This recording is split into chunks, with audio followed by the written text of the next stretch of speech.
Wow. Tyler Reddick won his first 3 races this year in the NASCAR season.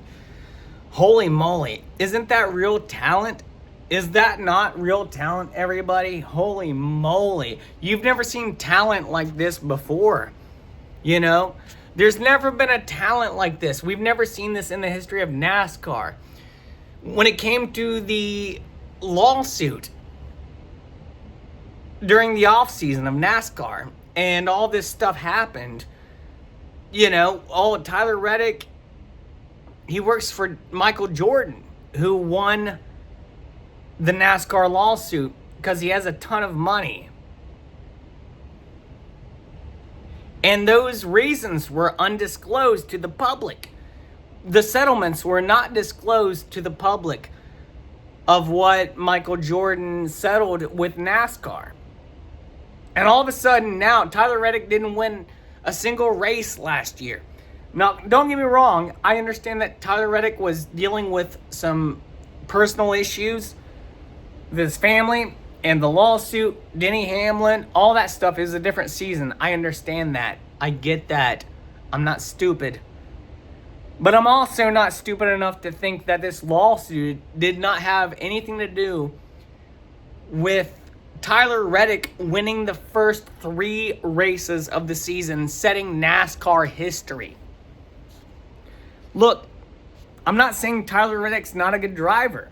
That's not what I'm saying at all. I think he's a fantastic driver. I root for the man. But this is getting fishy. It's getting real fishy out here. Am I wrong about this? Am I wrong? It's getting kind of fishy. When the lawsuit happened during the offseason, and now Michael Jordan's at every race. He didn't used to show up to every race, and now he's at every race, and his driver wins. I'm surprised it's not Bubba Wallace, to be honest with you. Who would have guessed Tyler Reddick? That's the guy they pick. I don't know how that works. I don't know how they do that. You would have thought it would have been Bubba Wallace. Man. Look, congrats to Tyler Reddick. Again, I think he's a fine driver. I don't think he's that good. I don't think he's better than SVG at a road course. And I don't even like SVG. I don't. Not at all. I was rooting for SVG to lose this because it would be too predictable. But now we've gotten to the other side of predictable, where it's like, well, what happened during the lawsuit there? Exactly. What happened in the courtroom? Why did Michael Jordan come out of that courtroom so happy? Why was he so satisfied with the settlements? Does Michael Jordan have enough FU money to just do this and be like, yeah, I'll put all my money into my race team, and that's not even dipping into the bank. It's not even a drop in the bucket. You know what I'm saying? Is Michael Jordan doing that? Like, I think I looked this up earlier. Well, me and a buddy of mine. Michael Jordan has more money than I think NASCAR has. If he doesn't, then he has more money. He's worth like $3 billion. Michael Jordan. $2 to $3 billion. I don't know how much NASCAR is worth. But Michael Jordan, let me say this here. As I explained to my buddy. Worldwide, who is more known? Michael Jordan or Rick Hendrick? Worldwide, who is more known? Michael Jordan or NASCAR? Now, I guarantee most people have heard of NASCAR, but a lot of people know Michael Jordan. But what about these teams? Do you think people know about Trackhouse or Spire?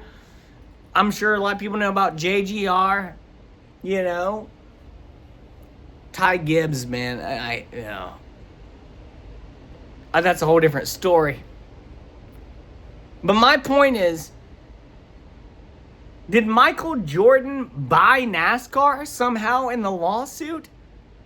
Again, I'm not saying Tyler Reddick is not talented, but this is unheard of, especially for a driver who's not that talented. Let's be real here.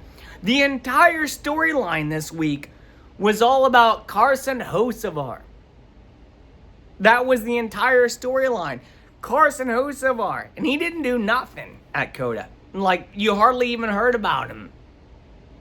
The whole storyline was Connor Zilisch, SVG, and then Tyler Reddick was sort of there. Even when Tyler Reddick won the pole position, it's kind of weird because they didn't want to talk about it in NASCAR. It's kind of like there's this weird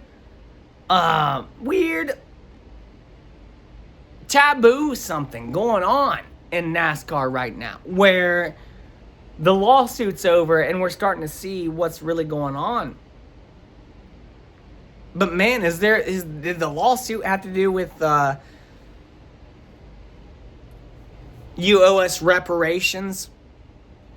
So our driver has to win all the races now, even though, look, I'm a big defender of NASCAR being a legitimate sport where, much like hockey, which is my second favorite sport, where it's hard to, you know what I mean, fake the results. It's very difficult to fake the results, especially there was no cautions in the race, really, besides the